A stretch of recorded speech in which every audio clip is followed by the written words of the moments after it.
C'est pas juste au niveau des arts, c'est pas juste au niveau, par exemple, de la danse, le théâtre, la musique. La culture, c'est beaucoup plus large que ça. La culture, c'est aussi tout ce qui se passe dans une communauté, que ce soit l'environnement, que ce soit l'embellissement.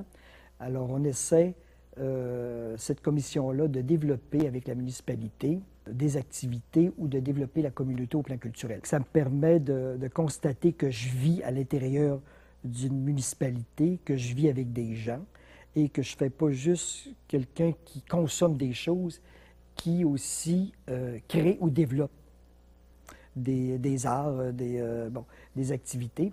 Alors, j'ai l'impression que je fais partie intégrante d'une communauté quand je suis impliqué. Un organisme que l'on doit connaître.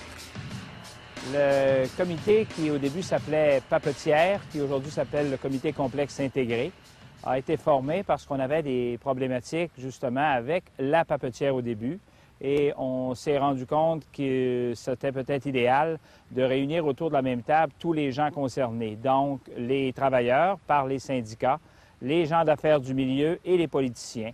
De ce fait-là, il n'y a pas personne, pendant que ça va mal, qui pouvait, dans les journaux ou ailleurs, critiquer l'autre. Donc, assis autour de la même table, le comité va faire les démarches, va aller le plus loin où chacune des parties veut aller. Et s'il y a des critiques de chacune des parties, bien, ces gens-là vont pouvoir, à la table, justement, les faire valoir. Et on fait vraiment un travail où tout le monde travaille ensemble pour le bien du milieu.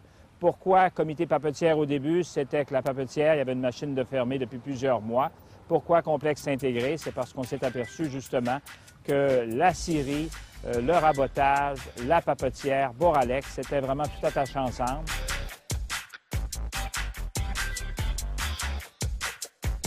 Dans les démarches aussi qu'on a faites dès le début, on a justement rencontré même le premier de la compagnie et certains dirigeants de la compagnie pour essayer de voir qu'est-ce qu'on pourrait faire pour justement réouvrir cette papeterie-là.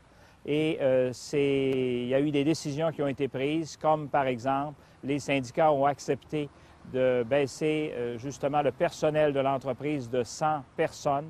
Donc, il y a eu des gens à la retraite, des gens qui ont aussi été mis à pied.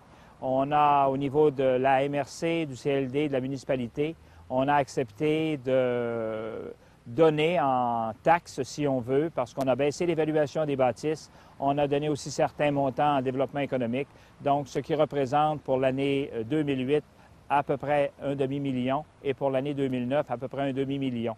Au cours de toutes ces démarches-là, on a eu des rencontres avec le ministre, M. Claude Béchard, des Ressources naturelles et de la faune. On a rencontré nos députés régionaux pour essayer de sensibiliser ces gens-là par rapport à la problématique du milieu et surtout que le milieu vivait à plus de 70 % de la forêt. Donc, notre économie est basée là-dessus et que si cette papetière-là fermait, c'était une problématique donc pour le secteur.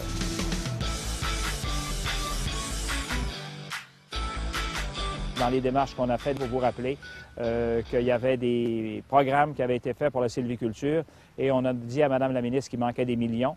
On lui a dit aussi que la cellule de gestion de crise aimerait la rencontrer et aussi le comité complexe intégré. Et Mme Normando est venue dans le milieu, on lui a parlé de nos préoccupations. Quand on réussit à asseoir autour de la même table des travailleurs, des gens d'affaires, des politiciens, quand on réussit à rencontrer justement les principaux décideurs régionaux, provinciaux et au niveau national, je pense qu'il y a une certaine crédibilité, il y a des liens qui se sont établis entre ces gens-là. Et quand je vous dis qu'on a des sous-ministres et des ministres avec qui, je ne vais pas dire que je parle tous les jours, mais régulièrement, donc par rapport à ce projet-là, je pense qu'il s'est créé des liens.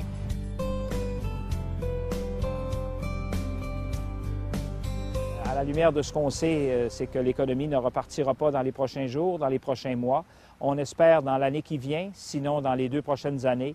Donc, je pense que ces comités-là vont rester disponibles pour travailler pour leur milieu parce que tout ce que ces gens-là ont fait, les liens, le travail, les études, les connaissances que ces gens-là ont, font qu'il ne faudrait probablement pas changer trop de gens là-dedans.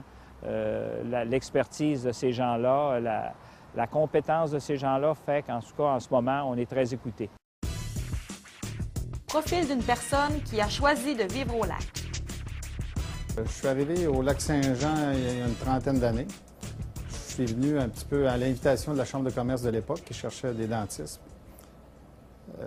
C'était la Chambre de commerce régionale du Lac-Saint-Jean. À ce moment-là, il y avait une grave pénurie de dentistes.